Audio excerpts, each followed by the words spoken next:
Fala galera, começando mais um Traders Cast aqui com esse mercado volátil que a gente está passando aí. Hoje a gente está aqui com o Gabriel, que é gestor lá do Santa Fé.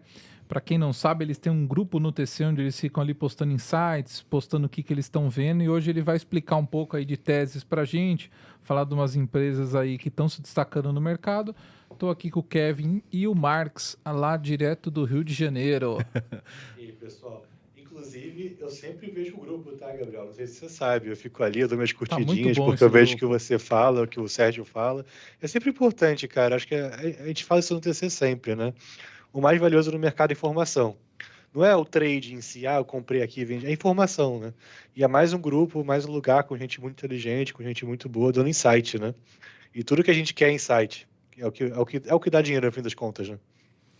Não, exato, Marcos. E eu acho que o legal é criar esse ambiente de debate de ideias, né? No mercado, se todo mundo pensasse igual ou se todo mundo concordasse, ia ser muito chato, né? A gente tem que criar um ambiente em que tá todo mundo ali trazendo ideias novas, trazendo novas visões e lá na plataforma do TC, né, que a gente tem o grupo, a gente está alimentando ali com todas as informações que a gestora tem colocado, buscando trazer um pouco a nossa visão de mercado. Eu acho que o Sérgio, o Paulo, são gestores muito experientes, com mais de 30 anos de mercado, que podem ali agregar bastante para a nossa comunidade. Boa. Boa.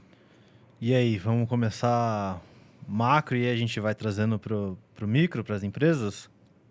Cara, eu tenho uma pergunta que eu acho que o Gabriel vai ser uma pessoa legal para responder, para a gente abrir esse debate já a partir Boa. do macro, né? Que, assim, obviamente vocês olham outros setores, mas vocês entendem muito de agro também, né? É o foco do fundo, né? Isso. Você quer fazer a pergunta? Aí daí eu já... Boa. Aí você emenda nisso, eu acho que vai ficar legal. E no fim das contas, né, isso já emenda com o macro também, mas volta um pouco para a questão Brasil. Com essa questão tarifária, né, de China, Estados Unidos, aparentemente o Brasil virou um net ganhador, né? Não é nem que ele perdeu menos, ele até pode ter ficado como ganhador, né, exportando mais, a China deixando, quer dizer, Estados Unidos deixando de exportar alguns produtos para a China, e essa oferta ela vai para outros países, né? Até saiu agora, que agora o Canadá está exportando a maior parte do petróleo que é para a China, né? Para a China ao invés dos Estados Unidos. A gente está exportando mais soja, mais carne. Enfim, a gente acaba sendo um ganhador por conta disso, né? E se esse conflito continuar, com certeza algumas empresas vão ser mais ganhadoras por isso, né? Porque os chineses vão comprar mais e o produtor aqui ele vai ficar mais confiante, né? Enfim, eu acho que começando daí, e já emenda a guerra tarifária também, qualquer comentário que você possa fazer, na sua opinião, tem já algumas empresas que poderiam ser as vencedoras desse movimento? Não, eu acho essa pergunta muito legal. Lá na Santa Fé, a gente tem 4 fundos, né? A gente tem um fundo de renda fixa caixa, bem simples ali, para rodar 102, 103 CDI. 2 fundos multimercados e um fundo de ações. E um dos fundos multimercado, que é o Santa Fé Agro, é um fundo focado somente em investimentos no agronegócio, né? Então a gente olha empresas do agro, a gente olha commodities agrícolas, fiagros, títulos também de crédito do agro, enfim, tudo que está relacionado a agro e investimento, a gente está olhando por meio do fundo Santa Fé Agro, né? É o que bombou, né, nesses últimos anos. Exato, né? Ele tem indo muito bem, esse fundo. Nesse mês de abril aqui, a cota de fechamento de hoje, pela prévia que eu estava vendo lá na mesa antes de vir para cá, estava subindo 2% em abril. Então, num mês aí que a gente está tendo uma realização, um mercado extremamente volátil. O fundo ele tem mostrado que o agro brasileiro é um vencedor dessa guerra tarifária, né? E aí, já respondendo a pergunta do Marx, eu acho muito que quando a gente olha para o Brasil, principalmente investimentos, né? Então, a gente busca investir naquilo que o Brasil tem de melhor. E o que o Brasil tem de melhor não é tecnologia. A gente não vai ter uma empresa de microchip, uma empresa de inteligência... Agro e commodities, né? Exato, uma empresa de inteligência artificial brasileira que vai performar melhor que o ChatGPT, ou, enfim, se acontecer, tá ótimo, vou ser o mais entusiasta, né? Mas no Brasil, o que o Brasil tem de vantagem comparativa, de vantagens claras, né, com os seus concorrentes, é na produção de commodities, seja no petróleo, no minério de ferro e no agronegócio, né? E o agronegócio, em especial, né, ele sempre teve um viés ali muito, diria, não sei se eu posso dizer pró-China, né? Mas a China sempre foi o nosso grande parceiro comercial no agronegócio. Vale lembrar que isso até foi um ponto que eu coloquei hoje na sala de trading junto com o Rodrigo. A China tem uma facilidade logística de comprar commodities agrícolas dos Estados Unidos muito maior do que do Brasil. Basta a gente ver a distância entre o porto de Pequim e o porto de São Francisco e se o cara vier de Pequim para tirar soja em Paranaguá. A volta que ele tem que dar, né? Então, realmente é muito mais barato para o chinês comprar do americano do que comprar do brasileiro. Porém, com tudo isso que está acontecendo, esse fluxo chinês está vindo para o Brasil. E a China hoje, ela é uma potência, não só econômica, uma potência populacional. Ela precisa, e o tema da segurança alimentar é um tema muito falado na China. Então, ela precisa de commodity, ela precisa de carne, ela precisa de soja, ela precisa de milho. E o Brasil surge como grande fornecedor disso, né? Então, tudo que está acontecendo no mercado hoje, que é essa volatilidade enorme por conta das tarifas, questão de curva de juros, tem trazido um fluxo positivo de investimentos para as empresas do agronegócio brasileiro, porque são as empresas que estão recebendo essa quantidade de dinheiro, né? Eu vejo aqui claramente SLC Agrícola como uma empresa que deve sair vencedora no médio prazo disso. Isso acontece porque, quando a gente pensa, né, na precificação da soja aqui no Brasil, você tem algumas componentes, né? A primeira delas é Chicago. Chicago está lá. O câmbio, então você vai pegar Chicago, que negocia em centos de dólar por bushel, você transforma em reais por saca com o câmbio. E você tem uma componente que chama basis, né? O basis ele engloba o prêmio ou desconto que você dá para commodity devido aí oferta e demanda, custos logísticos. E toda essa demanda chinesa vindo aqui querendo soja brasileira eleva muito o nosso basis, seja da soja, do milho exportação, do algodão. Comprar soja no mercado aqui é mais caro que comprar lá. É mais caro. Está se tornando mais caro do que comprar nos Estados Unidos. Isso é um negócio operacional, né? Até para quem não entende muito do mercado, que é bem legal, né? Tipo, os futuros de commodities, eles têm esses componentes que você citou, né? É o bushel, é o dólar. O dólar. E os componentes logísticos Tá. e de oferta e demanda. Então, tanto que é muito engraçado, você pega as grandes consultorias, né? StoneX, por exemplo, que é uma consultoria muito forte na parte de commodities agrícolas, eles têm um levantamento histórico do basis. E o basis é totalmente sazonal. Agora, por exemplo, a gente está em abril. Abril é logo depois da colheita da safra verão de grãos no Brasil. Então, historicamente, o nosso basis agora é para ser negativo. É para a gente ter um desconto. Por quê? Porque você tem muita oferta de soja brasileira no mercado. O Brasil não tem silos, não tem armazenagem. Então, você precisa vender. Senão, isso aí vai apodrecer. Vai deixar a soja lá no terrão da fazenda, apodrece. Perdeu.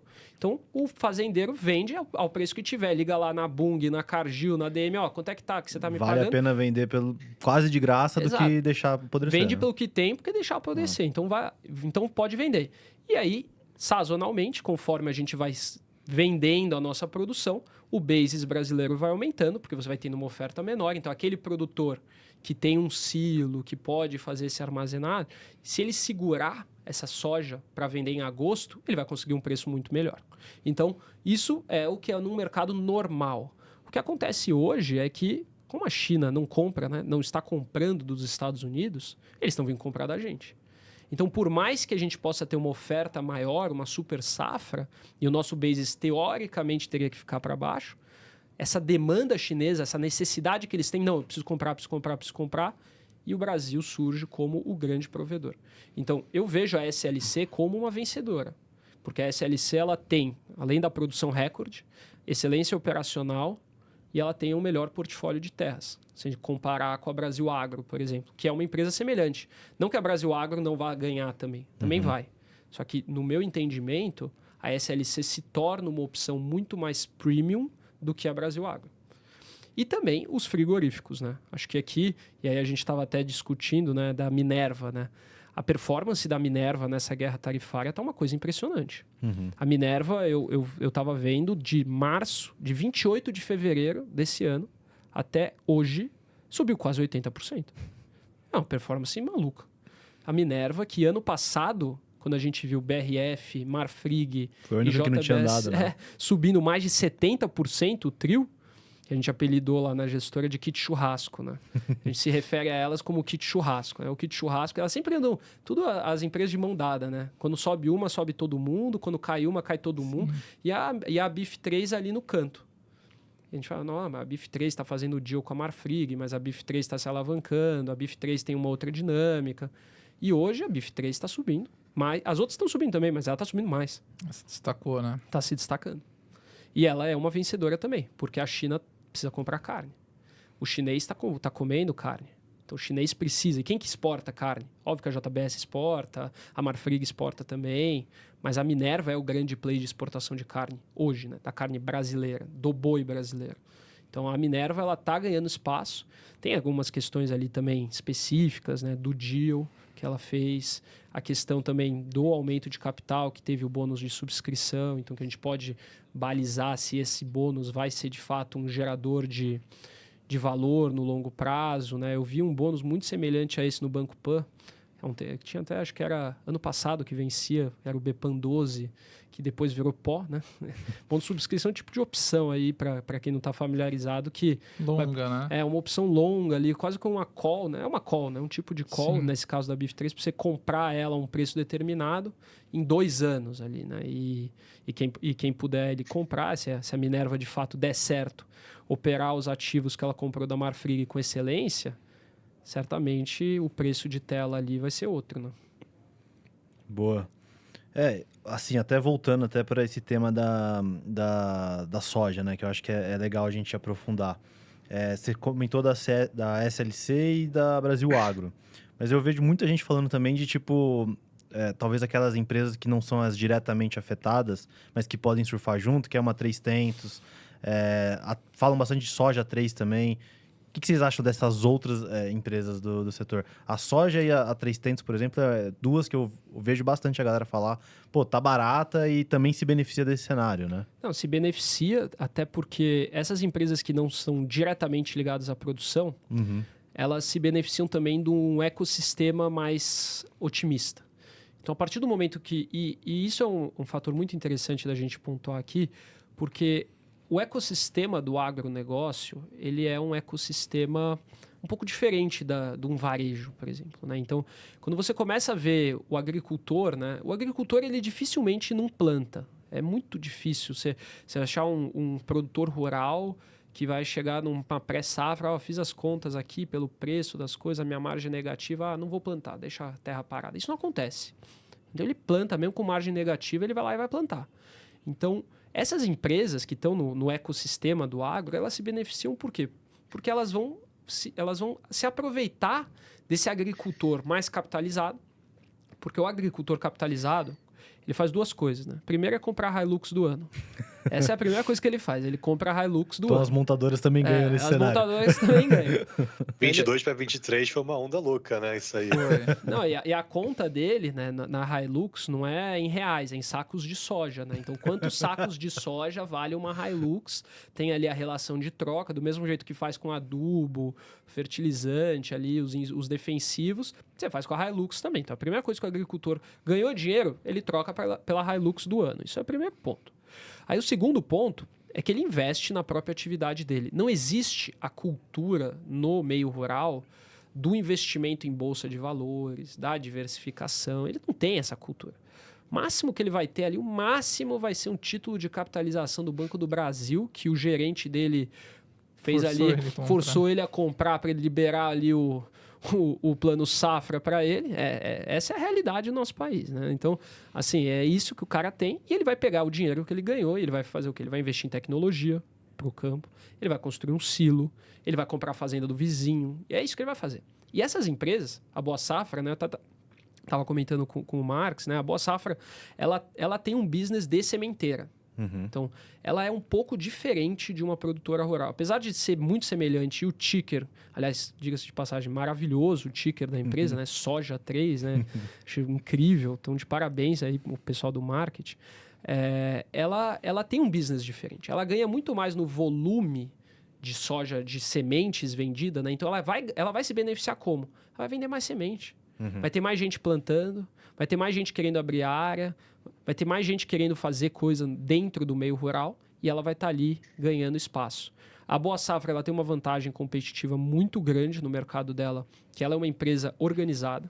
Nesse cenário só da China comprando, você acha que o que acontece? O preço aqui da soja tenderia a subir ou tenderia, por exemplo, a gente plantar mais soja para preencher essa demanda maior da China, ou é um pouco dos dois? É um pouco dos dois. É um pouco dos o preço sobe em reais, né? O preço sobe primeiro, né? Porque você não vai conseguir plantar na frente, né? Aí todo mundo planta. Aí todo mundo planta. Começa a plantar. Exatamente. Acaba sendo uma situação muito semelhante com o que aconteceu na pandemia. Na pandemia, a gente viu o preço da soja explodir. Explodiu. Subiu lá em Chicago. Agora também tá subindo, né? Forte. Agora tá subindo por alguns fatores também, né? Porque eu fui numa palestra outro dia do Carlos Cogo, que é uma referência no setor do agro, e ele trouxe um estudo que nas últimas 2 safras dos Estados Unidos, o produtor rural americano teve retorno negativo quando contabilizado a atividade rural e o custo da terra. Porque isso também é uma coisa que poucas pessoas colocam no papel e as empresas listadas não colocam no papel. Que ela planta na fazenda dela, ok, só que existe um custo de oportunidade. Sim. Então ela tem que colocar ali na conta financeira o que a gente seria um ajuste, que não teria nem efeito caixa, um ajuste de arrendamento próprio, que ela deveria pagar para ela mesma por estar plantando na fazenda dela. Que é como se fosse um custo de aluguel, né? Exato, é o custo de oportunidade. Eu tenho uma fazenda. Eu posso, ou eu planto nela, ou eu arrendo para alguém plantar para mim. Então, se essa pessoa planta para mim e eu recebo uma renda sem fazer nada, esse aqui é o meu custo de oportunidade, ele tem que estar lá, na minha conta. E quando o americano coloca na ponta do lápis, ele tem retorno negativo na atividade rural com o custo da terra. Então, o que aconteceu foi que isso na soja, né? Não no milho. O milho tem outra dinâmica. Mas o que aconteceu foi que houve uma diminuição do preço da área plantada, né? A gente teve o último relatório do USDA que mostrou isso, né? Então, você diminuindo a área plantada de soja, aumentando a área de milho, que era uma cultura mais rentável para o agricultor. Então, essa diminuição da área plantada de soja também leva Chicago a subir. Né? Então, a gente tem um movimento ali que sobe o preço. O que acontece, e aí finalizando aqui, a Boa Safra ela tem essa estrutura de capital melhor, é um setor extremamente fragmentado e regionalizado, né? A venda de sementes, né? Não é uma coisa organizada. Cada cidade vai ter o seu vendedor, vai ter a sua lojinha, vai ter o seu insumo e tudo mais. E ela, por ser uma empresa listada, ser uma empresa com pouca dívida. Boa Safra tem pouquíssima dívida. Ela fez um negócio com o Fiagro da Suno que foi muito interessante para o balanço da empresa. Então, tudo isso somado ali trouxe para ela uma capacidade de poder investir, de poder crescer e de poder aumentar essa sua capilaridade muito grande. Então, a Boa Safra ela tem essa estrutura muito mais parruda que os outros e que ela pode surfar uma melhora do sistema agro como um todo. E a Três Tentos é de tirar o chapéu. O que eles fazem lá é incrível. Foi um dos IPOs que deu certo, né? Foi acho que um dos únicos, né? Tudo que eles prometeram no IPO, eles entregaram. Tudo. Eu participei do Roadshow, não entrei no IPO, porque na Santa Fé todo IPO que eu entro, eu chego à conclusão que é furado. Porque assim, acaba que não dá muito certo ali. E, enfim, o mercado, ainda mais aquele de 2021, ele acabou atrapalhando um pouco. Mas a Três Tentos entregou tudo que ela prometeu. Tudo que ela prometeu, ela entregou. Tudo. Absolutamente tudo. E é uma empresa que tem um ritmo de crescimento enorme. O ROIC, o ROI, tudo que ela está vendo, os resultados, os números de lojas abertas. Então, eu sou fã. Assim, eu tiro o chapéu. A gente entrevistou o CEO na TC News há umas semanas atrás e foi realmente muito bom. Quando a gente fala só desse mercado de commodities mais agrícola, acho que não é muito claro para todo mundo o que as empresas fazem exatamente, né? Eu até pedi para você aprofundar um pouco mais na Três Tentos, no business deles, o que eles fazem, como funciona. Que acho que não é claro para todo mundo. E se puder emendar a pergunta, acho que fica legal, porque você falou, né? Essas se beneficiam diretamente, né? Você pode falar de Kepler, pode falar de Soja 3, Três Tentos, Boa Safra, né? A gente fala Soja 3, mas é Boa Safra. Elas se beneficiam diretamente. Então, juntando essa pergunta do Kevin, acho que é legal falar, né? Como elas se beneficiam? Porque, no geral, é isso, né? O produtor, que pega o cara lá da SLC Agrícola, né? Ele fica mais animado. Ele mais animado compra mais e investe mais. E esse compra mais, investe mais, mexe no ecossistema que bate nessas empresas, né? Se você puder juntar comentar também sobre isso, acho que vai ficar legal.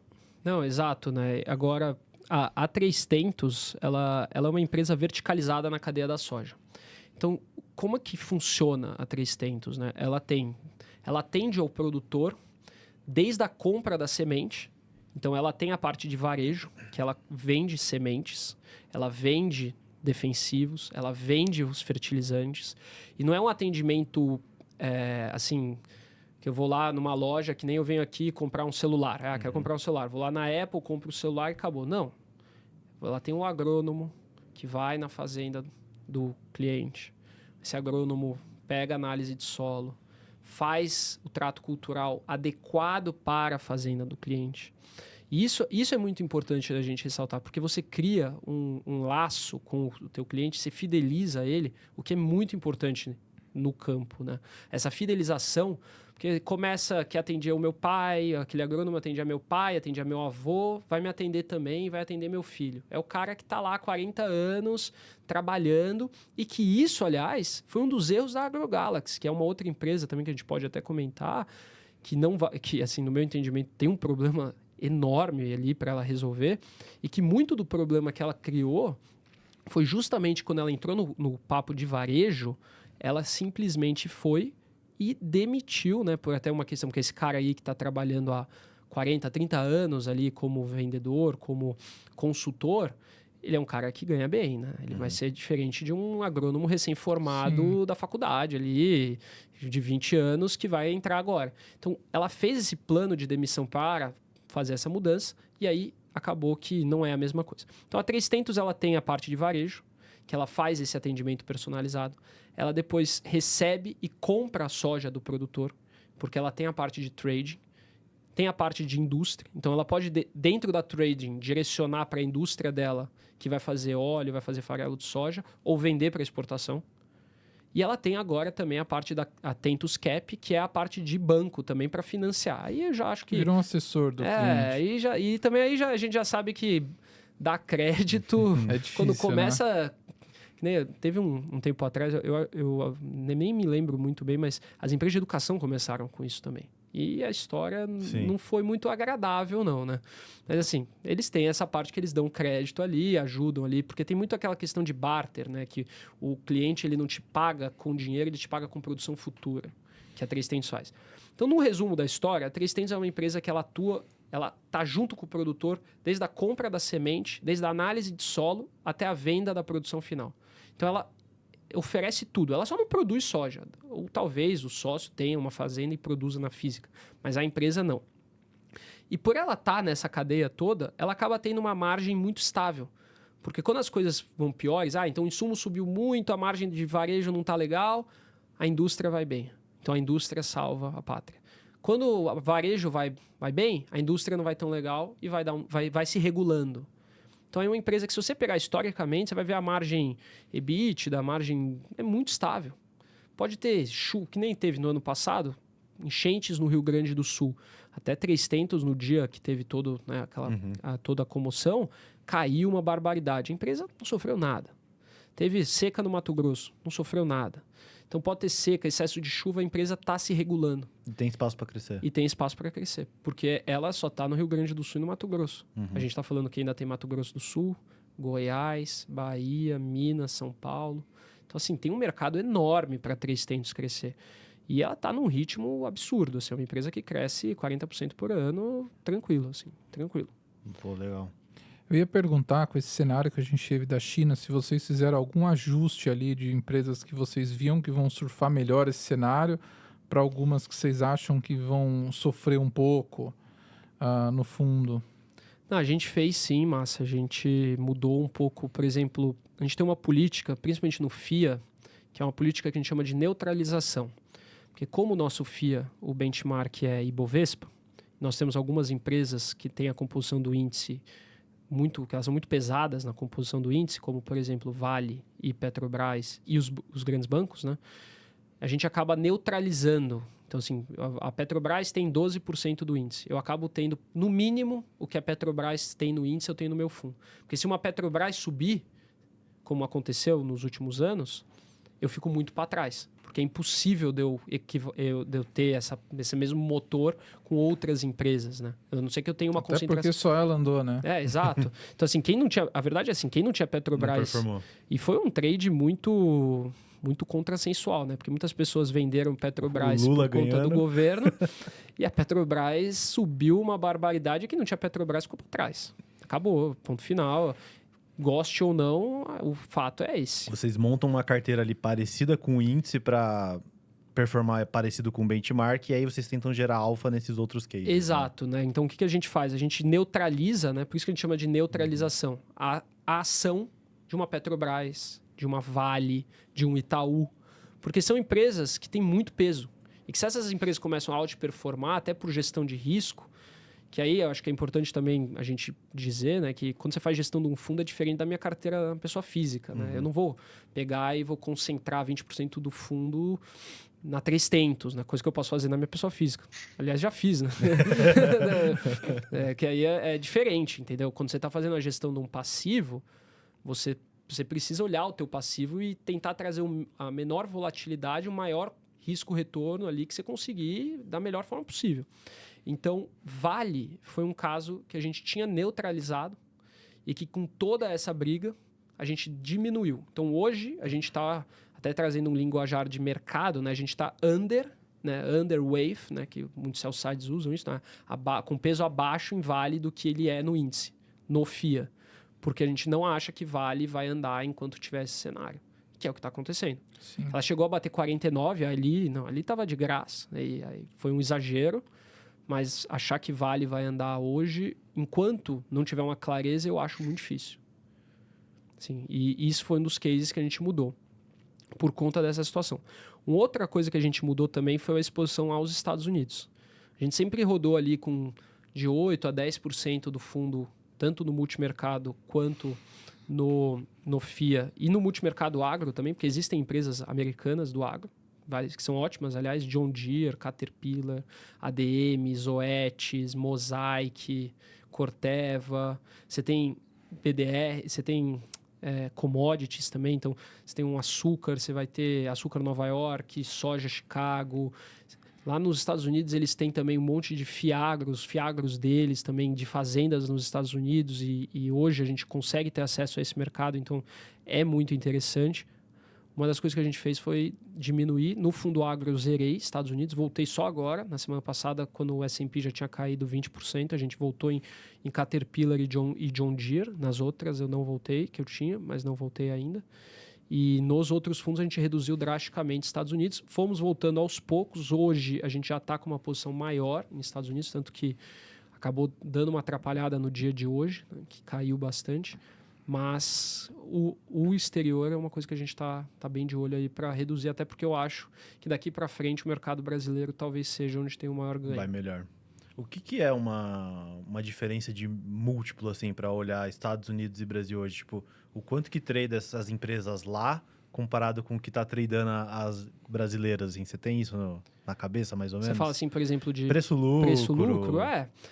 Os múltiplos, assim, isso foi até uma discussão que a gente teve, né? Porque imagino que lá seja bem mais caro, né? Tipo, comparando, óbvio, mas... Lá você vai ver a empresa negociando a 2 dígitos de preço-lucro, assim, ó, um monte. Caterpillar, por exemplo, que é uma queridinha, deve ser um pouco mais cara. É um pouco mais cara, é uma empresa premium, é uma empresa ali que vai negociar 20, 25 vezes, assim, tranquilo. E aqui no Brasil a gente está vendo empresas muito boas, muito baratas. Deixa eu dar um exemplo de uma outra empresa que a gente gosta muito da tese e que tem algumas nuances interessantes, é a Randon. Randon é uma empresa muito interessante, é uma empresa muito redonda. E se você olhar a Randon, ela tem tanto ela quanto a Fras-le listada. E quem comprou Fras-le ganhou dinheiro, porque a Fras-le subiu mais de 100%. E a Randon não. Está chegando num ponto na Randon que ela vai valer uma Fras-le menos o resto. Todo o valor de mercado da Randon vai se refletir no valor de mercado da Fras-le e o resto da Randon vai ser negativo. Vai subtrair do PL. Que é o que acontece acontecia, né? Agora está um pouco menos nas empresas de educação. Pego a Anima, por exemplo, que é um case que eu gosto muito. O Marx gosta também, né? De Anima, né? Gosto, tá barato também. Então, a Anima Educação chegou num ponto que se você olhava o valor de mercado dela, era basicamente a precificação da Inspirali. Quer dizer, todo o resto, a Embi Morumbi, Tirava o valor. São Zero. Judas, não valia nada. Zero, vale zero. Ou negativo, às vezes. E Então, tem assim, a chance de vender São Judas, né? Isso não morreu completamente, né? não morreu, não duvido também, acho que... Apesar que agora que eles deram uma equacionada na dívida e essa situação das covenants não tá mais ali no pescoço, talvez eles tenham um pouco mais de tranquilidade para fazer venda de ativos. Porém, são essas distorções que eu vejo no mercado. Você pega uma Randon hoje, gente, pelo amor de Deus, tudo bem que é alavancada, entendo perfeitamente. Por que a Fras-le subiu e ela não? Porque a Fras-le não tem dívida e ela tem, foi por isso. E a Fras-le entrega um baita crescimento e a Randon, por conta da dívida, não está conseguindo fazer isso, que é a holding. Mas nesse nível de preço, sabe, uma empresa negociando 4 vezes, cara. Lucro. Se eu puder explorar, posso só aproveitar a Randon? Pode, vai lá, depois eu puxo Que outro ela aqui. Valeu, massa. Que ela é um case legal. Até, inclusive, eu não sei se você viu, Gabriel. A Tarpon comprou 10% da Randon. Saiu ontem ou anteontem. Acho que foi anteontem. Assim, a Tarpon tem uma mega relevância, né? E ela, de fato, tá com esse momento ruim, né? Você pega a Randon, acho que tá caindo uns 15 no ano, talvez. A Fras-le tá subindo há muito tempo, né? Sem parar. E tem essa questão da soma das partes, como você falou. Mas tem um detalhe, né? O mercado está muito curto prazista, né? Está olhando muito o próximo trimestre, o semestre. E a Randon, eu acho que ela está nisso, né? Acho que é velho total, está muito barato. Talvez esteja no curto prazo ainda um pouco complicado. Acho que Estados Unidos, que talvez fosse ser uma válvula de escape, né, dela para reportar melhor, agora pode ser, talvez não seja, né? Mas só para pegar a sua opinião, como você acha que a Randon deve reportar aí no próximo TRI ou ao longo do ano? Olha, Marcos, eu não imagino ainda a Randon com resultado estelar, assim. Eu acho que a Fras-le deve continuar muito bem, até porque ela tem ali as situações dela. Falaram muito que Fras-le seria uma das perdedoras da guerra comercial por conta daquela compra que ela fez no México. Ela comprou uma operação no México e isso suscitou ali que poderia ser um problema, não só para ela como para a Randon, tanto que quando começou aquela tarifa de 25% México-Canadá, essas empresas derreteram um pouquinho. A Fras-le já subiu tudo de novo, a Randon ali está na sua dificuldade. Lembro que comecei a ver, já achava barato a 10, a 8 e pouco está barato. Mas eu ainda não vejo a Randon tendo um ano estelar. Assim, eu acho que a Randon deve reportar... Assim, é clássica empresa reduzindo dívida. Então, assim, não vai Se a ser aquela... Selic cair, sobe. Se a Selic cair, sobe e deve ser aquele resultado, cara, que o cara paga juros, um juros absurdo, de 15% ao ano, até mais ali, que o cara vai estar carregando um custo de dívida enorme e entregando ali um crescimento aqui, outro ali, mas assim, sem grandes novidades. Assim, não acho que a gente vai chegar, posso me surpreender, assim, a gente só resultado a gente aprende que só vê quando sai, né? O que não, só para deixar claro, né? Não necessariamente diz que a ação não possa subir, né? Exato. Pode ser que ela performe mal no resultado, mas a ação já, de repente, antecipe aí uma Selic caindo e suba. Mas é um case que a gente acredita muito na gestora hoje. Até porque é uma empresa que, apesar de não estar... E você pontuou muito bem que é a questão do curto prazismo do mercado, né? E eu vejo muito esse curto prazismo também em alguns cases que não param de subir. Aura, por exemplo. A Aura hoje é a nossa maior posição, mas não porque eu comprei ela como maior posição, porque ela conseguiu por mérito próprio. Performou. Dentro da carteira, passou as outras. É um negócio impressionante. O que a gente vê no mercado de ouro é impressionante. Então, você pega, de um lado, uma empresa que está ali subindo pela correlação com a commodity, que é extremamente curto prazista. Então, quer dizer, amanhã o ouro cai, ela cai. Amanhã o ouro continua subindo, ela sobe.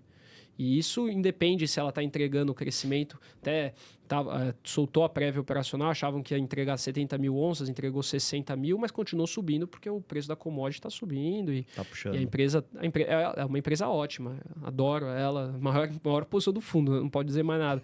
não tem como eu não gostar dela, né? Mas o que o Marcos comentou é muito verdade. Assim, o mercado hoje ele é muito curto prazista. Então, você vai pegar um case de uma Randon...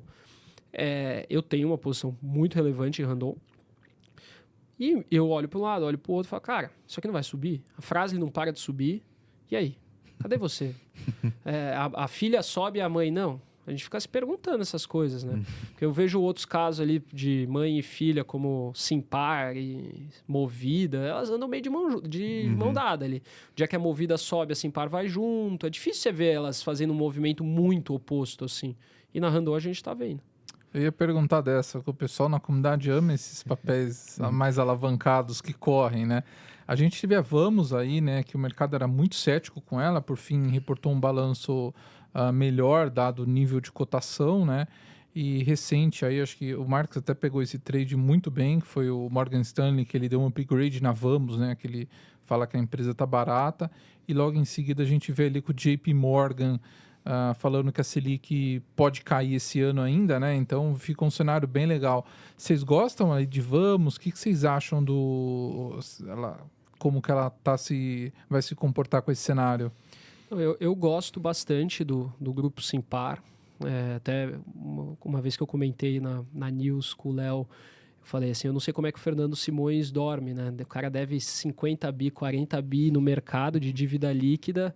Fico imaginando ele entrando no aplicativo ali, na conta PJ da Simpar e vendo, né? Como que eu aumento isso? E vendo ali, ó, pagamentos futuros, o cupom ali, 1 bi que você deve ali, que você tem que pagar, tem que estar na conta ali, que é débito automático. Falei, meu Deus do céu, cara. Mas o pior é que ele é quase um psicopata nisso, né? Porque ele vai aumentando isso sem parar, né? E foi isso que fez a empresa crescer também, né? Não, exato, ele construiu uma baita empresa e assim, eu tiro o chapéu para ele. O cara realmente tem muito mérito. Baita empresário. É um baita empresário, gosta de risco, o que mostra aí que ele, para você tomar risco assim no Brasil, o cara é corajoso. E aí, só que assim, falando especialmente do case de Vamos, eu acho que a Vamos ela passou por aquele processo de reestruturação que, né, originou a Automob. Então pegou ali o business de concessionárias e jogou junto para dentro da Automob, que ficou ali com todas as concessionárias de leves, né? A Automob, para quem não conhece, é o business de concessionárias do Grupo Simpar. Então, aqui em São Paulo a gente vê muitas concessionárias AutoStar. A AutoStar é a marca deles ali. Então, Jeep, Mini, BMW são marcas que a AutoStar faz toda a parte de concessão. Então, tinha a parte também de caminhões, jogou para dentro da Automob. A Simpar ela acabou colocando também um pouco de dinheiro no bolso na listagem da Automob, então isso também foi positivo para dar uma desalavancada. E a Vamos acabou ficando com o business muito bom, que é o business ali do aluguel, do maquinário. Esse business ele é muito interessante porque ele é muito diferente de uma Localiza e Movida, apesar de na raiz ser muito parecido, ele é diferente na base de clientes. Quem aluga muito são grandes empresas, então com contratos longos.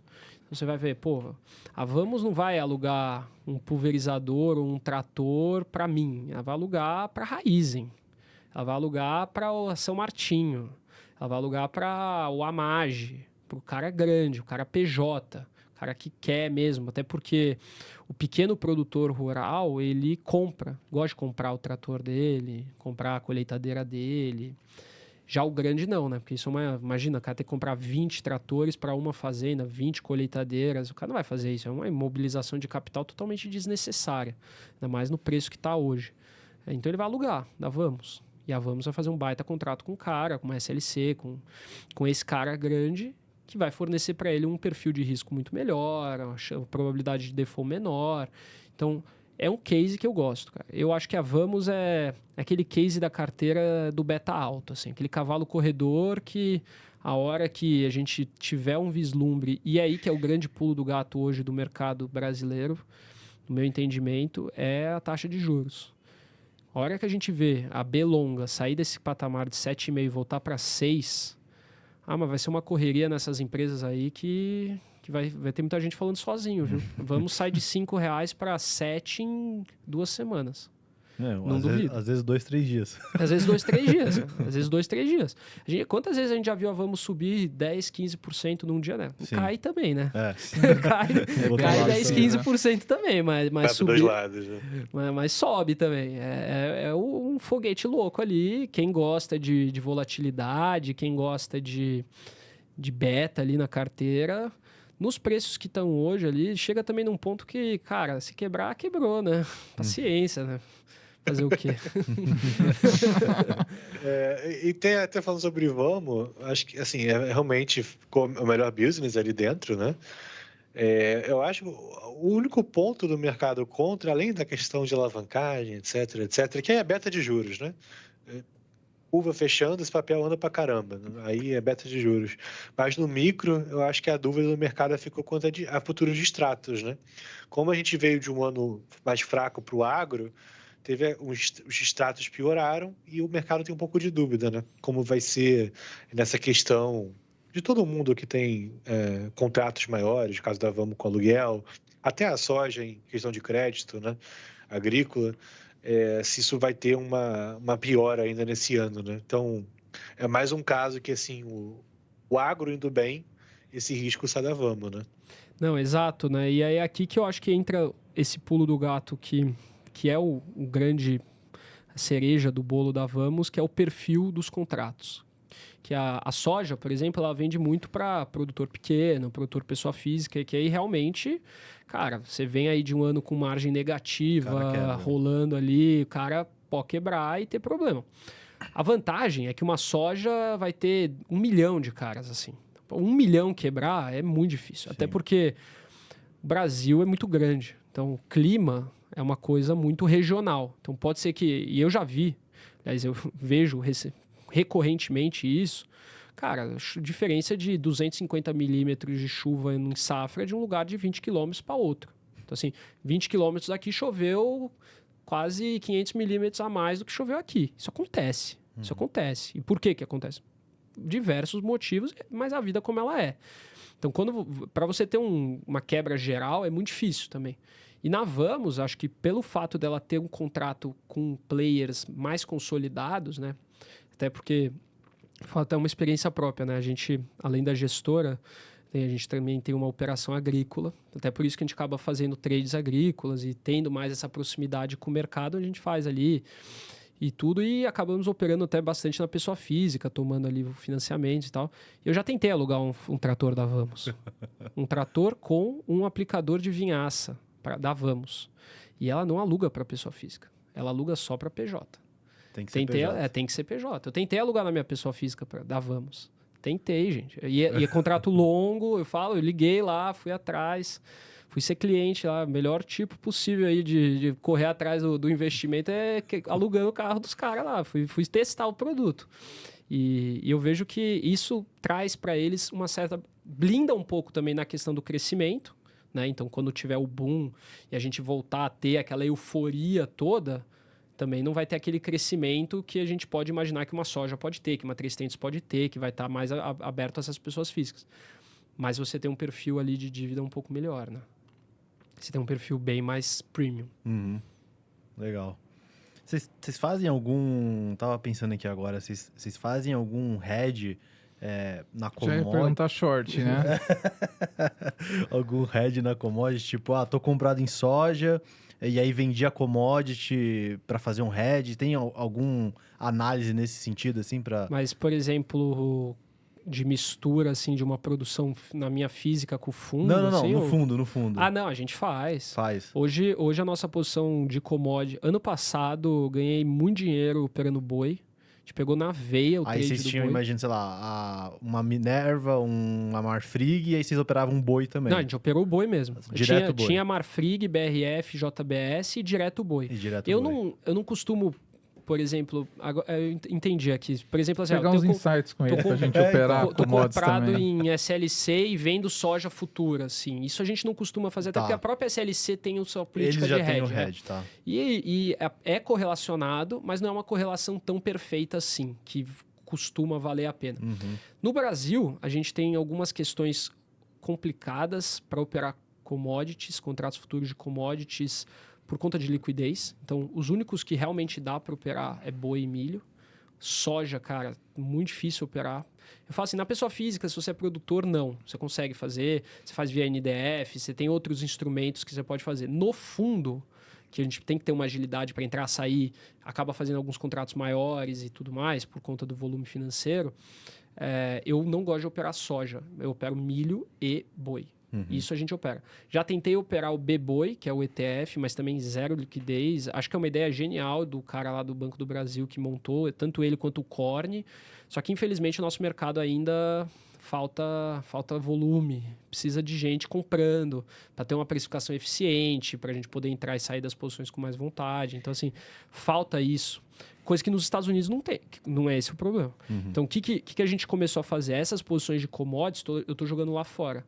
Então, hoje a gente está com uma posição comprada em açúcar, Nova York, que eu fiz via o ETF, que é o Kane. Tem um ETF listado na Bolsa de Nova York, chama Kane. Qual que é a tese aí? A tese é basicamente assim, a Índia tem problema de exportação de açúcar, até outro dia Vamos ver se a gente vai comprar também. Estava restringindo a exportação de açúcar.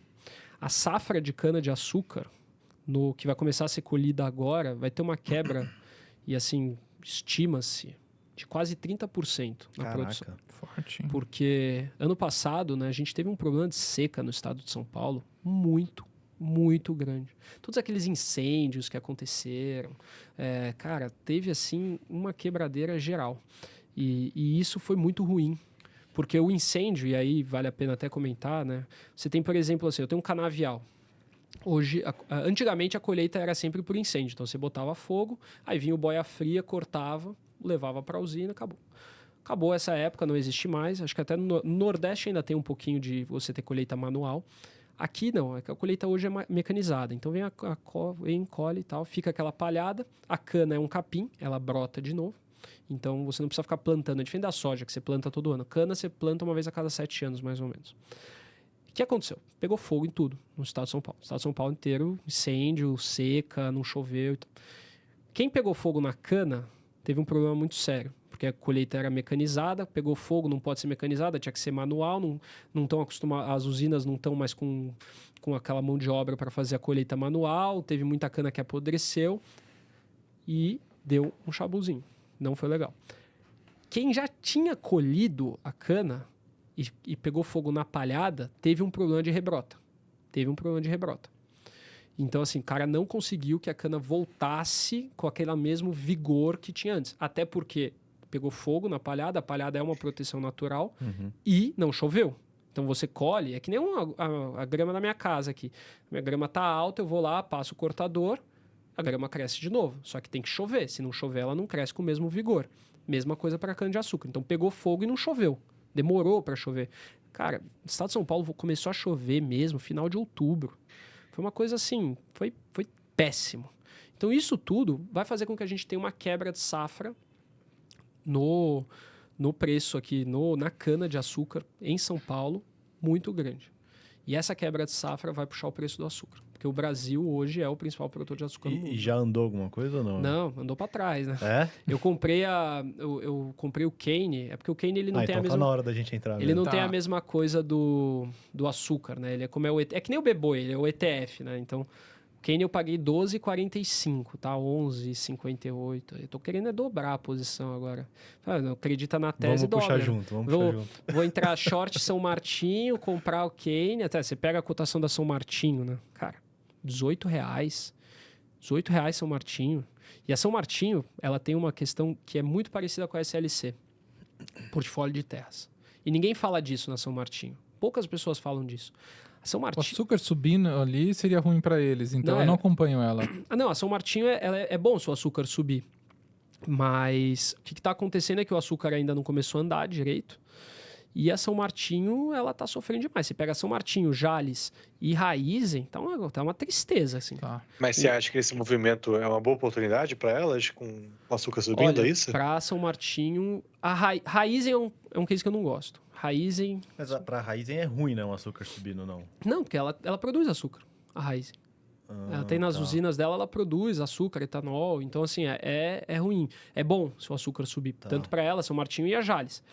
O que eu não gosto da Raiz é que a empresa é muito complicada, cresceu demais, tem outros problemas ali. Inventaram moda ali, né? Inventaram moda, etanol de segunda geração. Isso aí não funciona. Etanol de segunda... Daqui a pouco a gente vai ver aí o cara falando de Supercana, do Ike, lá na Raizen. Cara, a Raizen, para mim, não funciona. Agora, a São Martinho é diferente. Porque a São Martinho é premium, A São Martinho tem um portfólio de terras em Jabuticabal, na região aqui ali de Ribeirão Preto, que, cara, é o lugar onde a terra vale mais no Brasil. Então, assim, São Martinho tem 20 bi de terra. De terra. De valor de... tudo bem, aí vai vir o analista e vai falar, não, mas se ela vender todas as terras, acaba a empresa. Uma vez eu entrei numa discussão da SLC, eu falei, cara, preço de mercado da SLC, você compra todas as terras e a operação vem de graça? Não, mas se vender todas as terras, a empresa acaba. Não, mas... mas isso tem que ter refletido no preço do mercado, né? Porque não deixa de ser o patrimônio da empresa, né? Sim. A terra, o ativo dela é terra. São Martinho é a mesma coisa. A São Martinho, se ela resolver, só com as terras que ela tem ali em Jabuticabal, resolver fazer empreendimento, condomínio, tudo bem, não é a razão social da empresa, é uma usina. Mas, cara, é um VGV enorme que ela tem. A gente está falando do estado de São Paulo, na beira da Anhanguera. A gente não está falando de terra ali perto da Amazônia, que você chega de barco demorando 3 dias para chegar. Não é. A gente está falando de terra boa. De terra na beira a 400 quilômetros do Porto Santos. Que isso. Então, assim, ela tem muito, muito valor para destravar. E nesse preço de R$18, eu acho que o mercado já precificou a queda da produção. Acho que o mercado está colocando um pessimismo exagerado, porque também está faltando, sabe? Falta uma notícia positiva e ninguém olha direito para o papel, então falta uma notícia para ele subir. Só que, cara, eu tô comprando. Eu tô comprando, porque eu acho que tá de graça. Nesse preço, para mim, São Martinho é no-brainer, assim, para quem tem uma visão de mais médio e longo prazo, porque tem todos esses fatores. Então, você vai ter a quebra de safra, vai produzir menos açúcar, vai puxar. Puxando o açúcar, ela vai faturar mais na venda do açúcar. E por aí vai. Então tem que ver. Vou querer estudar sobre ela. Cara, eu São Martinho é uma. Até eu acho que o Kevin nunca estudou massa também, essas 3, né? Jales Machado, São Martinho. A Raizen um pouco mais, eu acho, mas a gente não domina. Cara, eu sempre fiquei com preguiça de jogar no detalhe. É uma ignorância da minha parte, né? Mas você falando isso, eu gostei, cara. Eu vou dar uma olhada. A própria Boa Safra Soja é uma que eu sempre enrolei. Recentemente dediquei mais tempo para isso, né? É importante entender, cara. Até porque tudo tem muito momento setorial, né? Você falou de uma oportunidade setorial que pode estar abrindo nela, né? Não, exato. E assim, é justamente, acho que é essa troca, né? Que é o que a gente tem na plataforma do TC, que não tem lugar nenhum. Né? Você está ali, você vai conversar com alguém que entende de um setor que você não está olhando. E isso que surge ali as grandes oportunidades de negócio, né? Então, assim, a gente está ali no grupo. Quando a gente pontou a posição no Kane, eu postei no grupo da Santa Fe, estamos entrando, açúcar Nova York aqui, por conta disso. Agora, a safra tem que quebrar. Agora eu vou lá, vou ficar ligando lá na usina lá da Raiz e falei, e aí, colheu quanto? Porque desse jeito aí tem que quebrar agora. E por que tem que quebrar ela? Qual que é a lógica mesmo? Só para eu entender. Não, é que se quebra a safra de cana, né? Vai ter menos cana, produz menos Não, mas digo, por que você acha que vai quebrar? Por conta do clima ruim do ano passado. Entendi, da reflexo do ano passado. Exato, os incêndios atrapalharam a rebrota, a falta de chuva. Já não devia ter acontecido, ignorância, você está falando com ignorante aqui, tá? Já não devia ter acontecido isso, já dado que teve todos os fatos, o etc. Mercado antecipando, assim. Então, assim, é um questionamento muito válido esse seu. Eu acho que ele antecipou nas empresas, então as empresas caíram. A commodity. A commodity ainda não subiu tanto. Até porque não está tendo muita notícia sobre isso também. A gente não está vendo sair muita Pode coisa. ser também por você comentou que é um mercado que tem falta de liquidez, então de repente está esperando a oferta e a demanda acontecer para o preço subir. Exato, não. Tem vários fatores. A gente pode também discutir aqui sobre toda essa questão que está acontecendo no mundo, porque no fim, e isso é uma situação bastante interessante, quando a gente fala de commodity, o petróleo ele meio que norteia todo mundo. Sim. Eu fiz um estudo uma vez, eu vou até refazer esse estudo para colocar na plataforma. Quando a gente fala de commodities, a gente acha que se fecha em petróleo e minério de ferro, né? Não, exato. Só que o petróleo, você sabia que o petróleo e algodão tem uma correlação quase perfeita? Sim, eu já vi. Com atividade, né, cara? E por conta de substituição. Porque a fibra de nylon é o substituto natural do algodão. O algodão também tem uma correlação quase perfeita com café. Essa eu não sabia. Nossa, essa é boa. Eu não sabia que o algodão e o café eram assim Quase tão perfeito. Eles, inclusive, eu vi uma galera postando isso agora, porque agora abriu aquela boca de jacaré, porque o café explodiu, né? E aí a galera tava fazendo essa correlação. Não, exato. E o petróleo... Porque o que acontece? Assim, o petróleo ele vai nortear o preço do etanol aqui no Brasil. A gente sabe que o etanol, ele tem que... O etanol no posto ele tem que valer 70% do valor da gasolina. Porque senão não vale, ninguém põe etanol no carro. Porque o etanol já ele tem ali 30% a menos de efetividade no teu carro, enfim. A conta é essa. O litro do etanol vale 70% da gasolina. Acabou. E se o preço da gasolina começa a cair, o que vai acontecer? As usinas vão começar a ter que jogar o etanol lá para baixo. Aí o cara da usina vai falar, ou eu produzo açúcar ou tô ferrado, velho. Porque assim, se eu não produzir açúcar, eu vou quebrar com etanol. E aí ele começa a jogar o mix da usina dele, porque na usina você tem que fazer essa escolha, né? Você não consegue fazer os dois. Você faz a escolha. Parte da produção você vai fazer etanol, parte você vai fazer açúcar e o bagaço da cana você faz energia elétrica. Então assim, o cara vai começar a querer fazer mais açúcar. Ele fazendo mais açúcar, vai ter mais oferta, e aí no longo prazo o preço tende a cair também do açúcar. Então acaba que as coisas meio que se conectam. Então eu acho que essa queda do petróleo também não ajudou o açúcar a precificar o efeito da quebra de safra. Porque por mais que a gente possa ter... E aí isso é um cenário ruim para essas empresas no curto prazo, se a gente for de fato refletir, e que é o que está acontecendo com o preço da São Martinho. Cara, R$18 São Martinho, meu Deus do céu. Isso aqui é preço de 2019. 2019. Imagina assim, que ela tenha crescido horrores de lá pra cá. De lá para cá ela fez uma planta de etanol de milho. Basicamente isso, que é a coisa que mais dá dinheiro hoje no agronegócio. Pode falar com qualquer pessoa hoje. O que dá dinheiro de verdade? Dinheiro gera caixa no agro, etanol de milho.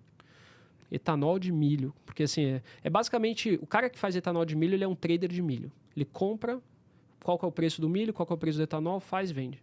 É um processo industrial super simples e acabou.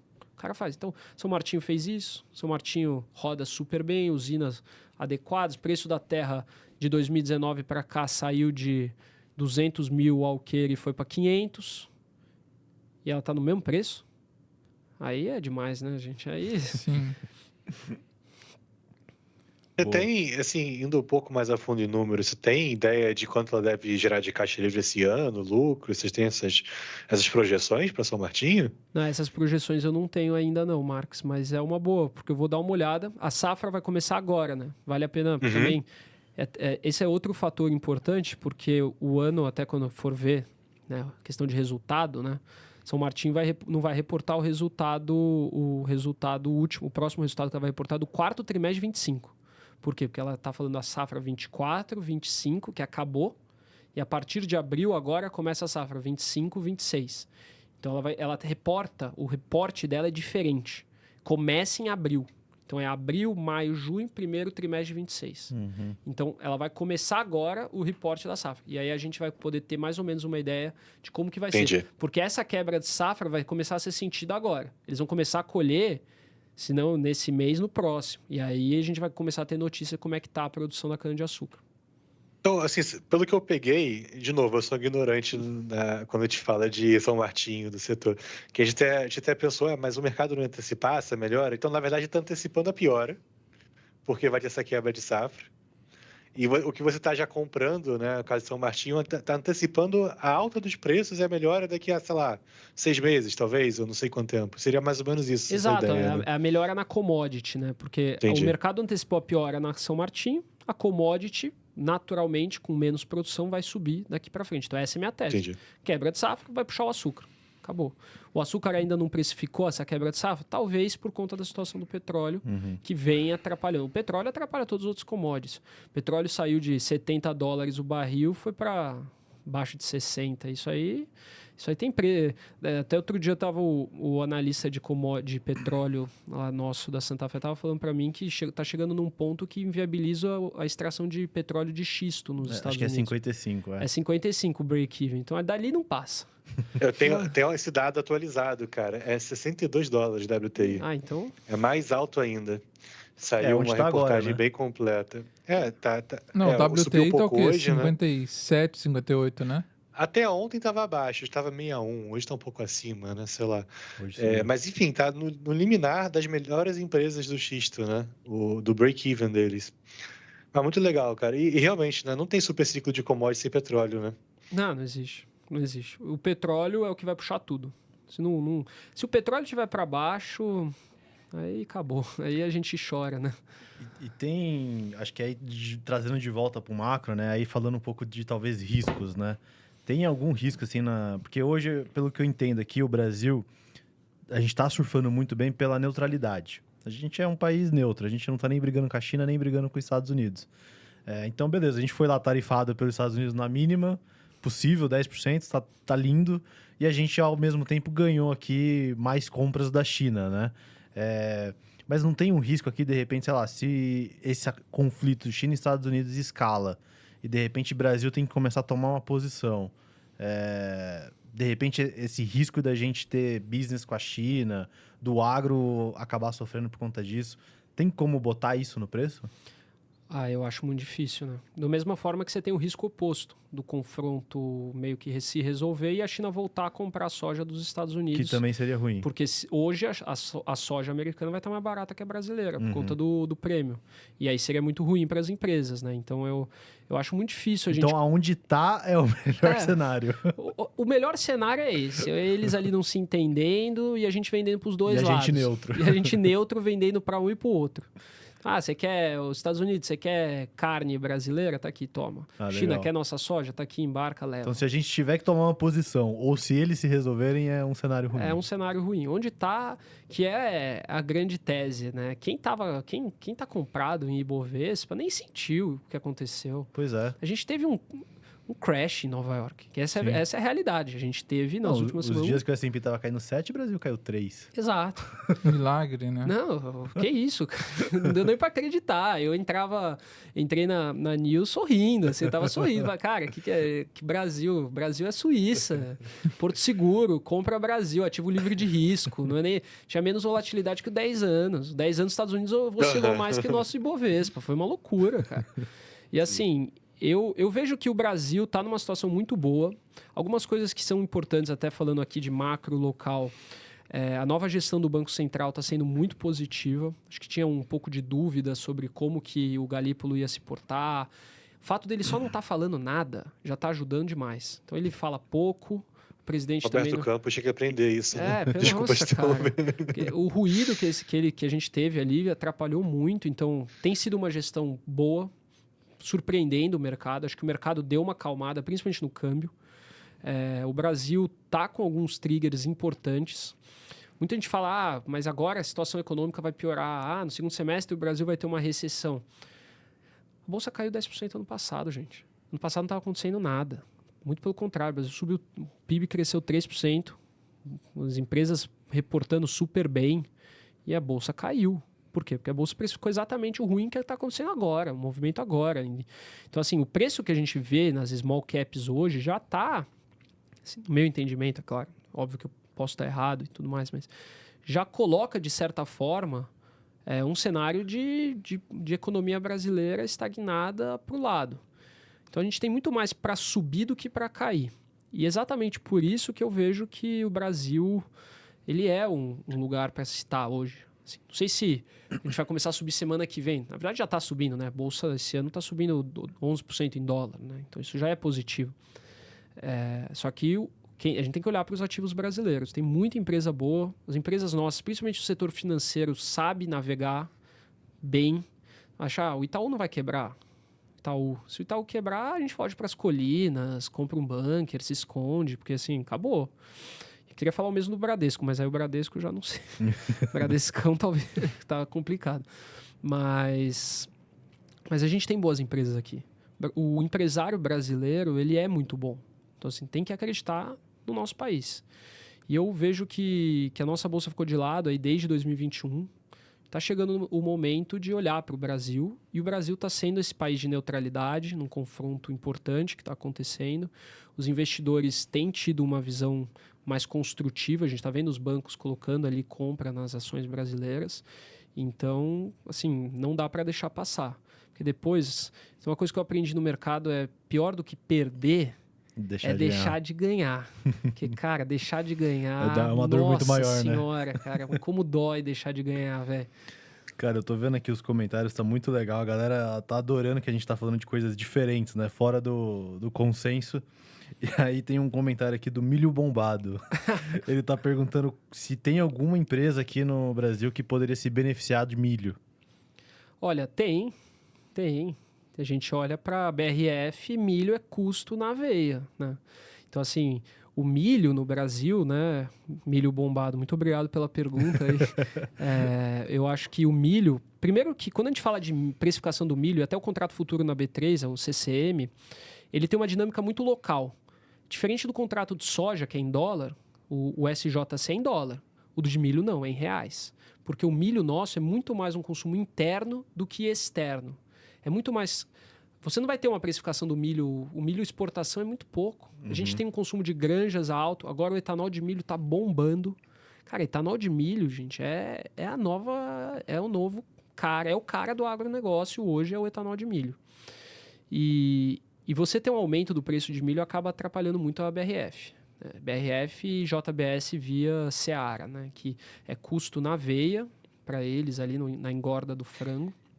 Então, se a gente continuar tendo uma alta, o milho teve um rally, foi interessante esse rally. Eu não peguei no fundo, mas acompanhei, a gente foi acho que por isso que ele está perguntando, né? Que o milho subiu bem, né? O milho subiu bem, ele vai dar uma atrapalhada até trazendo já para resultado de empresa, né? Eu vi alguns previews sobre BRF.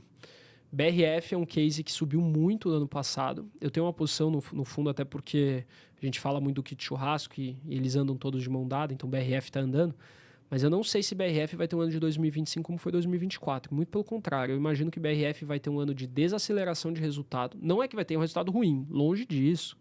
Acho que a BRF vai continuar tendo um resultado bom, mas aquilo que a gente viu no ano passado de crescimentos enormes, de empresa bombando...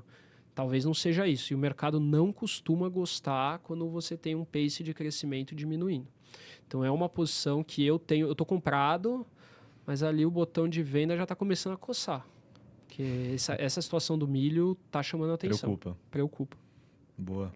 E acho que aproveitando, a gente pode ir para esses outros cases que a gente falou pouco, que acho que é o que a gente até acompanha um pouco mais, né? Que é os de frigo, né? Então, JBS, Marfrig...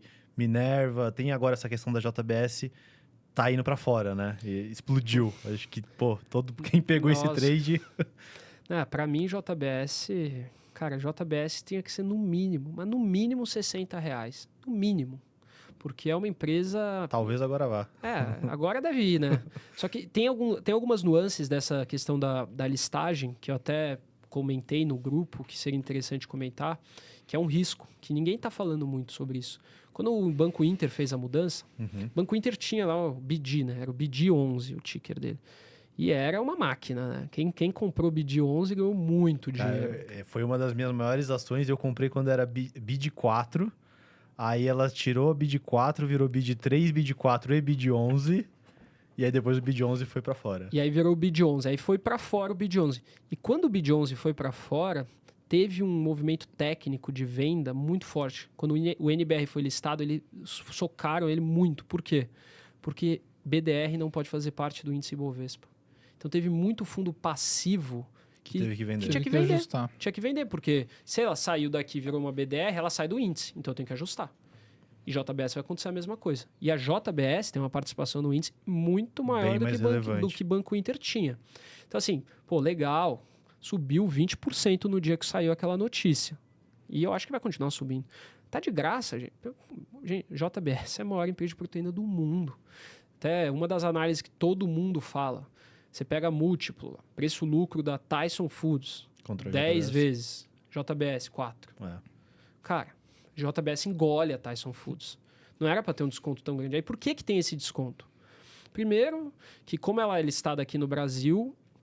Ela entra no basket ali dos hedge funds gringos como mercados emergentes. Então, não é o cara que analisa proteína que olha para... É o cara que analisa Brasil. Porque o Brasil... E aí a gente tem que ter a nossa meia-culpa. O nosso mercado é do tamanho de um ovo, né? Comparado com tudo que está acontecendo no mundo. Então, Então, o cara que olha para Tyson Foods, que vai olhar para a PPC, cara, tudo bem que ele sabe que a JBS é dona da PPC, mas assim, ele não vai nem ver direito a JBS. A JBS vai entrar no basket ali de emergentes. Ah, pô, empresa emergente no Brasil e tal. Quando ela for para lá, ela muda de cesto. Quando ela mudou de cesto, aí corre toda essa reprecificação. A gente precisa ver o que vai ser mais forte. A reprecificação ou a turma aí vendendo porque ela saiu do índice. Tem que ver. Eu acho que talvez a gente possa ver ela subir, vai fazer o catch-up, fez o catch-up. Logo depois que listar, vai ter esse movimento técnico de venda, porque o pessoal vai ter que vender, acabou, ponto final. E esses fundos passivos, eles sabem que eles vão ter que vender, e não é que o cara vai vender hoje, ele não pode vender hoje, porque ele continua sendo um fundo passivo. Então hoje ela ainda está no índice, então hoje ela continua a estar lá, tem que comprar ela. Mas quando ela sair, ele vai ter que vender no dia que ela sair. Então no dia que ele está, aquele leilão, né? é capaz que a gente tenha um problema. E aí tem a galera que antecipa para tradar esse leilão. Exato, aí vai ter a galera que vai antecipar, vai fazer uma arbitragenzinha ali, a gente vê bastante. Isso aí é praxe, né? É o frango que gosta desses leilão aí. E qual que você acha que é a mais barata desse setor hoje? Assim, ou o melhor custo-benefício? É uma Marfrig, uma Minerva, a própria JBS? Olha, de custo-benefício eu gosto de JBS. Tá. Mas do que eu tô vendo, e eu acho assim... Mas é que você tem? Na verdade, eu tenho todas. Tá. Eu vou ser sincero, eu tenho todas. Tenho JBS... Cara, tem o JBS é 4,5% do fundo, Marfrig e Minerva 3% do fundo e BRF 1,5%. Mas assim, o que acontece? A Minerva está muito forte. É a que ficou para trás. É a que ficou para trás. Explica pra gente por que ela não caiu. Enfim, vamos lá, né? Então, primeiro, por que ela ficou para trás? Então, ela ficou para trás, primeiro porque ela não tem frango, né? O que subiu ano passado foi o frango, ela não tem frango. Ponto final. Segundo, que ela fez um deal muito louco com a Marfrig, em que ela tomou comprou um montão de ativos que são ruins por um preço considerado alto e se alavancou horrores. Então o mercado embutiu um baita risco na tese e aí é natural. Cara, o risco aumentando na tese, você não tem a proteína que está subindo, que está gerando caixa para a turma, vende isso aí, pula fora. E eu diria que ela ainda se alavancou com essa compra e ela não estava operando, né? Ela não estava operacional. E aí só tinha o custo da dívida sem conseguir operar. Não, e assim, você pega, né, a conferência que eles fizeram para anunciar o deal, é uma confiança muito grande que eles têm de que eles vão conseguir entregar nesses ativos a margem que os ativos deles têm. Eu ia te perguntar isso, qual que é a visão de vocês? Eles entregam essa sinergia? Então, eu não duvido. Eu acho que a Minerva, ela operacionalmente é muito boa. O time é bom. O time é bom, eles têm capacidade de fazer isso. Mas assim, uma coisa que a gente sempre bate na tecla é a questão do custo de oportunidade. Cara, enquanto o mercado não vislumbrar, e aí eu acho que o mercado já começou a vislumbrar isso agora, e por isso que não valia a pena se posicionar no ano passado. Porque o mercado não quer pagar para ver. Taxa de juros aí, longa, 15% ao ano, meu. Ô Minerva, entrega o turnaround, depois a gente senta para conversar. É isso que o mercado fala, cara. Vou deixar aqui no 15% e você entrega. Deu 2, 3 trimestres que você tá rodando bem, aí a gente senta na mesa, vamos tomar um chopp e a gente resolve a nossa situação. Que é o que está acontecendo agora. Então, você pega lá até... Cara, foi um exemplo lindo ali. Ela fez ali uma figura de reversão, né, aquele W assim, e pum! Subiu e explodiu. Quando saiu a questão do aumento de capital, eu achei que ela fosse corrigir. Eu falei ao vivo na news, falei, cara, para mim vai pro valor do aumento de capital. Porque o aumento de capital veio mais ou menos a uns 5 e pouco. É 5,17, né? E ela tava 6. Tava 6. Eu falei, cara, vai. Tanto que no dia abriu com 5% de baixa. Acho que todo mundo pensou isso. Não, todo mundo pensou isso, é o óbvio, né? Mas o mercado financeiro é soberano. A gente aprende, cara. Eu mesmo, vou dizer, fui lá, vi aquilo ali, vendi. Você sabe qual que foi o meu primeiro pensamento quando saiu esse follow-on? Foi se ela abrir perto do follow-on, eu vou comprar. Então, talvez isso já também seja um dos motivos para a galera já não puxar para baixo, né? Porque tinha muita gente nesse gatilho de, o dia que fizerem follow-on é compra. O dia que fizerem follow-on é compra. A família controladora foi lá e garantiu o follow-on. O outro fundo foi lá e garantiu que vai botar dinheiro. Então, assim, acabou. A empresa tá dando certo. Não vai quebrar. Não vai quebrar. Você tem um controlador que fala para você, meu filho, vem cá. Pode fazer o que você quiser. Eu ponho um bi. Tá aqui um bi para você fazer o que você quiser. Cara, você não vai quebrar. Não vai. Eu tinha tinha um professor de finanças... Debenturista que gosta, né? Tinha um professor de finanças que ele falava para mim assim, falou, cara, você já viu empresa que dá lucro quebrar? Eu falei, cara, como assim? Ele falou, empresa quebra quando não gera caixa. Ela pode dar prejuízo, mas se ela gerar caixa ou tiver um pai rico, não vai quebrar. Porque vai chegar no pior das hipóteses, vai queimar o caixa, o pai rico vem e pum, põe caixa ali e a vida que segue. E foi o que aconteceu. E aí eu acho que somou esse fator que a empresa está bem. A Minerva é uma baita empresa, é um baita frigo. Ela nunca vai ter esse problema. E assim, é uma empresa que ficou para trás e que agora a China está vindo aqui comprando tudo que o Brasil tem de commodity agrícola, de boi, de não sei o quê. Então, Minerva na veia. E eu vendi, eu admito, recomprei mais caro, aumentei mais caro ainda e tô dando sorriso aí num dia como hoje aqui. Tô fazendo o preço médio para cima. Você já viu isso? É bom.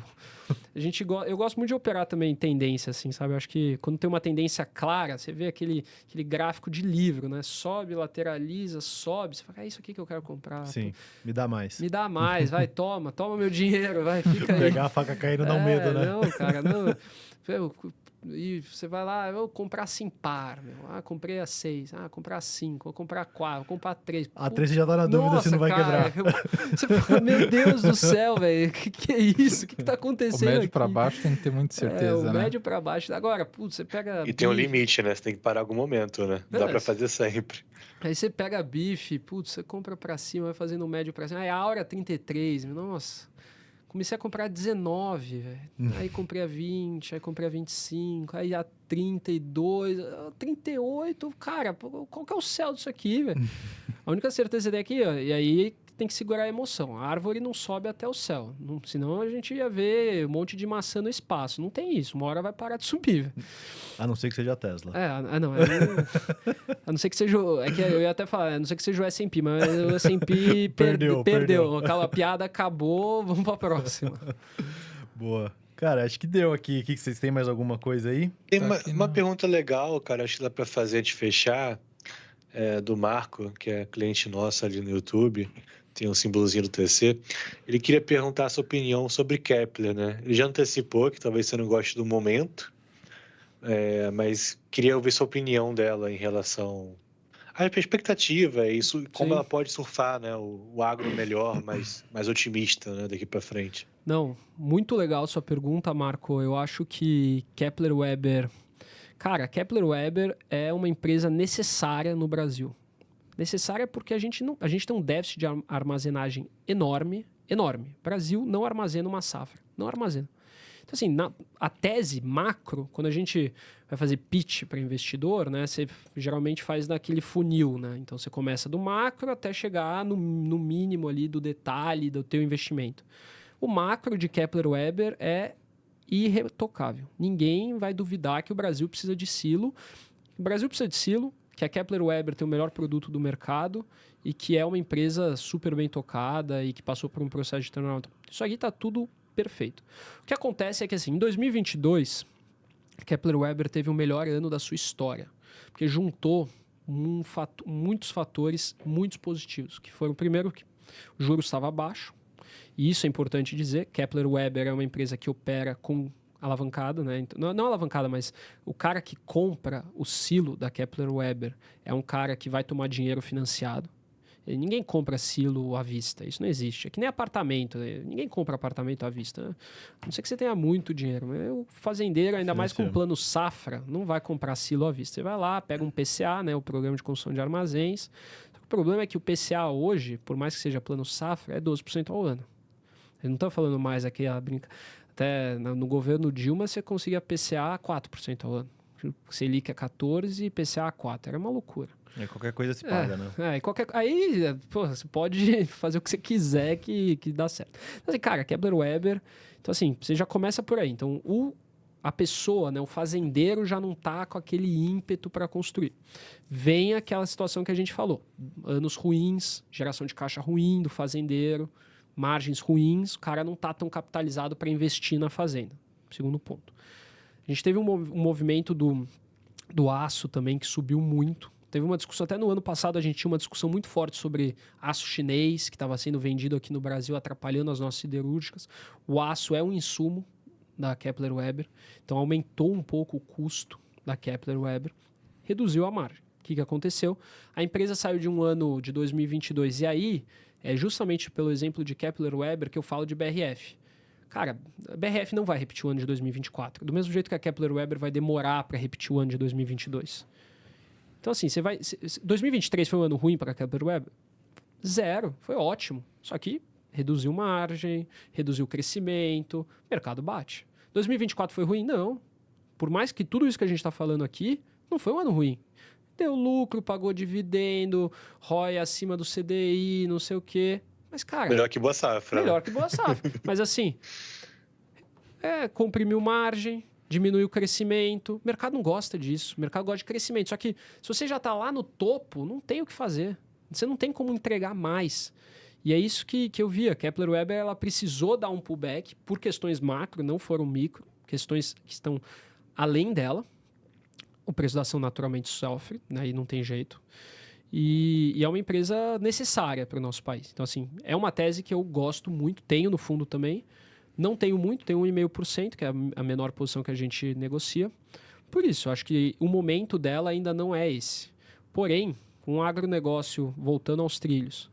E, assim, pessoal, a gente falou aqui um monte de assuntos micro, de agro e tal. No fim, tudo, ou quase tudo, vai se resumir à curva de juros. Então, assim, enquanto a gente tiver os juros do jeito que tá, cara, você ter uma empresa no Brasil é muito difícil. Qualquer empresa, seja no agro, seja no varejo, seja a Kepler Weber. Então, enquanto a gente tiver os juros desse patamar, não acho que a empresa vai decolar.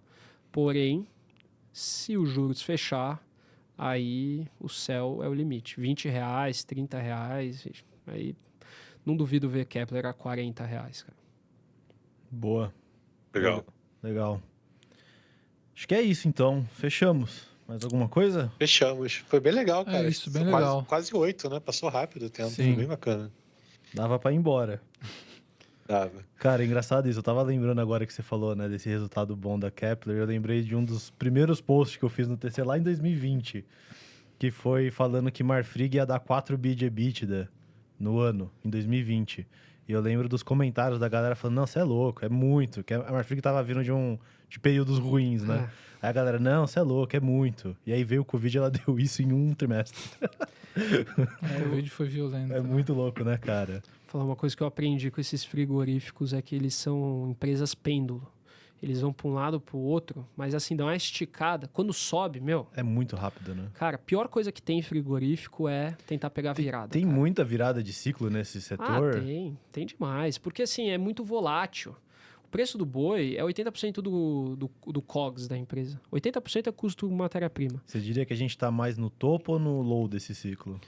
Cara, diria para você que a gente tá pro frigorífico mais no low. Acho que ainda tem muito ciclo para andar. Principalmente porque, de novo, Marfrig, BRF, JBS não subiram por conta de carne bovina no ano passado, cara. Subiu por frango. Uhum. O preço do boi, ele pode ainda cair. A gente tá... Os Estados Unidos ali tá com o preço no high histórico.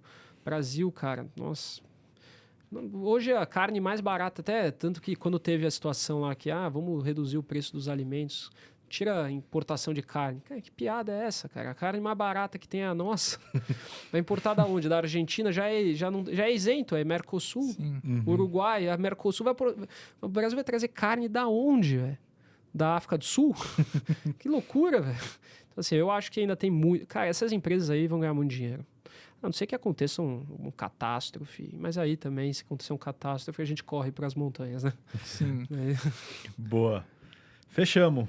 Valeu demais aí pela participação. Com certeza vamos convidar de novo. E para quem quiser, pode acompanhar também tem um grupo, né, no TC. Dá para ir lá acompanhar mais as teses. É bem legal. Acho que é perfeito o que você falou, né? O TC é legal por conta disso, né? Ninguém entende de tudo, né? E aí ter essa troca de experiência é muito boa, né? Não, exato. A gente consegue mandar o link do grupo aqui pro pessoal? Acho que dá. Deixa O eu Frango ver. vai ver Pede aqui. pro frango, ele te manda. Eu acho que eu consegui aqui. Peraí. Se o Franco conseguir me mandar, que eu mando no chat aqui agora. Enfim, depois eu mando no... eu consegui aqui. Eu vou mandar no chat do Station e no YouTube. Boa. É só vocês entrarem aí nesse link, gente. Vocês vão entrar no grupo aí da Santa Fé. Tanto o Junqueira quanto a turma lá que trabalha com ele vão dar feedbacks. Maravilha. Não, é bem legal e é exatamente isso, Kevin. A gente busca criar um ambiente de diálogo. Isso que eu acho que é a grande virtude do TC. Que antes, coisa que só acontecia nos almoços dos gestores renomados da Faria Lima que decidiam os destinos, né? Tem a da Faria Lima e do Leblon, né? A turma do Leblon que também era muito forte. Né? Até hoje, né? E hoje a gente tem isso disponível no teu celular. Na hora, Pra todo né, mundo. meu? Você pode estar lá, pô, eu quero saber o racional do Marx. Você vai lá, entrar lá no perfil dele, no grupo do Cosmos, ele, o Buca falando, vocês falando, pessoas que estão operando e assim, gente que opera mesmo. Não é brincadeirinha assim. Eu posso sentar aqui e falar para você, não, Kevin, eu comprei Tem dia que a gente tá mal aqui. Comprei S&P a 4.800, vendi no 5.300 ali, o Aí é WSP fácil, é né? fácil, né? Quer ver? Cadê a prova? Sim. Lá no TC tem a prova. Lá É é isso. que nem no fundo. Eu posso falar o que eu quiser. Tem a cota. Tem a cota. Eu posso chegar e falar assim, hoje eu subi... Isso faz uma diferença danada, né, hoje, cara? hoje eu subi 10%. Aí amanhã sai a cota. E aí, cadê os 10%? Cadê? Falar é Não uma foi coisa. 10. É que teve o não sei o que, o ajuste no after. Aí começa as desculpas. Você né? vai no Twitter, né? Todo mundo acerta tudo, né? Não, eu nunca vi igual. Na época que eu comecei no mercado, né, lá em 2019, que estava na euforia, acho que eu lembrava muito da captação, né? Tinha um monte de gestora surgindo, aí todo mundo sentava com outras pessoas de gestoras e falava assim, hoje entrou 10 milhões no meu fundo, aí o outro, no meu entrou 20, aí e no meu 30. Aí você entra na CVM lá, você entrava lá no fundo, entrou 2, entrou 200 mil. Você fala, cara, cadê os 20 milhões aqui? O cara não pingou ainda. Não, é porque ele vai parcelado. Eu falo, tá bom. Essa história eu já vi muito. Não, porque eu tenho uma captação contratada, não era 20 hoje, é contratada. Tá. Muito bom. Boa. E Poxa. amanhã é isso, né? Amanhã vai estar todo mundo lá reclamando e olhando se esse açúcar sobe ou não, né? Agora vamos todos comprar. Sim. Eu vou comprar amanhã. Se não subir até semana que vem, eu vou reclamar. Já começa a Tô tomar brincando. reclamação já. O ticker é Kane, C-A-N-E. Bolsa de Nova York. C-A-N-E. Bolsa Boa. de Nova York. Esse é o ETF. Você pode comprar o contrato futuro também, do açúcar número 5. O ETF é mais fácil, O né? ETF é mais fácil. Não tem ajuste diário, tá lá, Ou o tranquilo. cara compra uma São Martinho aqui. Se ele não tiver essa conta. daí. Ou pra compra mim. São Martinho. Essa Boa. daí é pra deixar de herança pros filhos. Porque nesse Kevin preço aí- reclamou que o ETF não pode alavancar, por isso ele não gosta. Mas tem jeito lá. Liga lá no BTG, eles alavancam pra você do jeito que você quiser.